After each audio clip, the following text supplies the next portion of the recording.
बांग्लादेश भारत से शेख हसीना के प्रत्यर्पण की उम्मीद लगाए बैठा है और सवाल ये कि क्या दोनों देशों के जो रिश्ते हैं वो प्रभावित होंगे?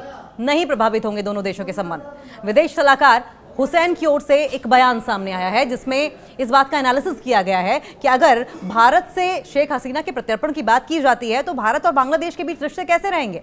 बांग्लादेश ने रविवार को ये कहा कि वो भारत से अपदस्थ प्रधानमंत्री शेख हसीना के प्रत्यर्पण की उम्मीद करता है, लेकिन इस मुद्दे को नई दिल्ली के साथ द्विपक्षीय संबंधों में बाधा नहीं बनने देगा। ढाका में इंटरिम गवर्नमेंट अंतरिम सरकार के विदेश मामलों के सलाहकार हैं मोहम्मद तौहीद हुसैन। मोहम्मद तौहीद हुसैन ने मीडिया कर्मियों से बातचीत की और इस बातचीत के दौरान उन्होंने कुछ बातें कही। जब उनसे पूछा गया कि क्या भारत हसीना को प्रत्यर्पित किए बिना बेहतर संबंधों की उम्मीद की जा सकती है, तो हुसैन ने कहा कि मुझे लगता है कि हमारे बायलैटरल रिलेशंस जो हैं, हमारे द्विपक्षीय संबंध केवल एक मुद्दे पर अटके नहीं रहेंगे। बहुत से ऐसे मुद्दे हैं जिन पर दोनों देशों के बीच में बातचीत होती है। हालांकि हुसैन ने कहा कि चूंकि हसीना अब एक घोषित अपराधी हैं, बांग्लादेश उन्हें जल्द से जल्द भारत से प्रत्यर्पण की उम्मीद करता है। सवाल यह भी कि हसीना के खिलाफ पिछले साल जिस तरह की हिंसा हुई थी, क्या उसको जायज ठहराया जा सकता है? फिलहाल ये बांग्लादेश का मसला है, लेकिन इस पर हसीना के खिलाफ पिछले साल छात्रों के नेतृत्व में हिंसक प्रदर्शन हुए थे और जिस दौरान कई प्रदर्शनकारी मारे गए थे, कई पुलिसकर्मी घायल हुए थे। 5 अगस्त 2024 को उनकी सरकार का पतन हो गया और इसके बाद हसीना ने भागकर भारत में शरण ली। इसी साल 17 नवंबर को एक विशेष न्यायाधिकरण ने गैर हाजिर होने पर पूर्व प्रधानमंत्री को मृत्यु दंड की सजा सुनाई। इससे पहले बांग्लादेश की एक अदालत ने उन्हें भगोड़ा घोषित किया था। ढाका में मोहम्मद यूनुस की नेतृत्व वाली अंतरिम सरकार के तहत भारत के साथ संबंधों के बारे में एक और सवाल के जवाब में एक्सपर्ट्स ने यह कहा है कि भारत को नई वास्तविकताओं के बारे में और नई रियलिटीज के साथ तालमेल होने के लिए कुछ समय चाहिए अभी। हालांकि एडवाइजर ने कहा, हालांकि सलाहकार ये कहते हैं कि उन्हें उम्मीद है कि दोनों देशों के बीच बेहतर संबंध देखने को मिलेंगे। उन्होंने कहा कि हम भारत के साथ बेहतर संबंध रखना चाहेंगे जो दोनों पक्षों के हितों पर आधारित हो। और इससे पहले बुधवार को हुसैन ने कहा था कि भारत ने हसीना के प्रत्यर्पण के लिए पहले की गई मांग को कोई जवाब नहीं दिया था, पहले की गई मांग पर।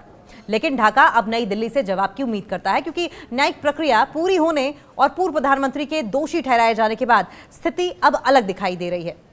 वहीं शेख हसीना के बेटे हों या उनके रिश्तेदार लगातार इस बात को लेकर सवाल उठा रहे हैं कि जिस तरीके से शेख हसीना को मृत्युदंड दिया गया है वो गलत है, न्यायिक प्रक्रिया पूरी तरीके से गलत है। वहां पर डेमोक्रेसी जब है नहीं तो न्यायिक प्रक्रिया किस लिहाज से वहां पर चल रही है, और जो मृत्युदंड शेख हसीना को दिया गया है वो पूरी तरीके से असंवैधानिक है।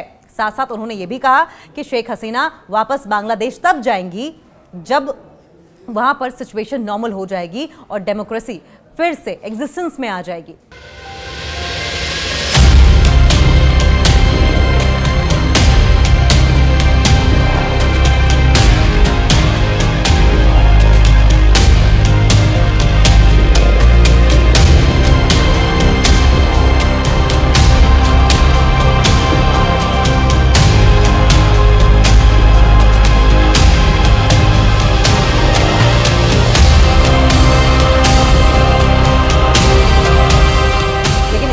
भारत और बांग्लादेश के बीच संबंधों की लगातार बात हो रही है।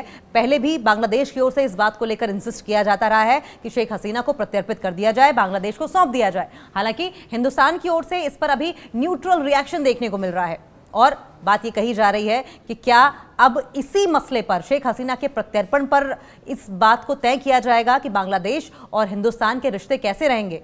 क्योंकि बांग्लादेश और हिंदुस्तान के रिश्तों की अगर बात करें तो काफ़ी समय से द्विपक्षीय वार्ताएं या बिजनेस की बात की जाए, व्यापार की, ट्रेड की, टूरिज्म की बात की जाए तो एक लंबा चौड़ा एक ऐतिहासिक चिट्ठा है, एक प्रॉपर लिस्ट है। क्या उसको दरकिनार करके सिर्फ एक ही मसले पर दोनों देश अपने संबंधों को आगे बढ़ाना चाहेंगे? इसका जवाब फिलहाल के लिए ना में ही प्रतीत होता है। हालांकि शेख हसीना के मसले पर जाहिर है कि इस पर मंथन जरूर किया जाएगा।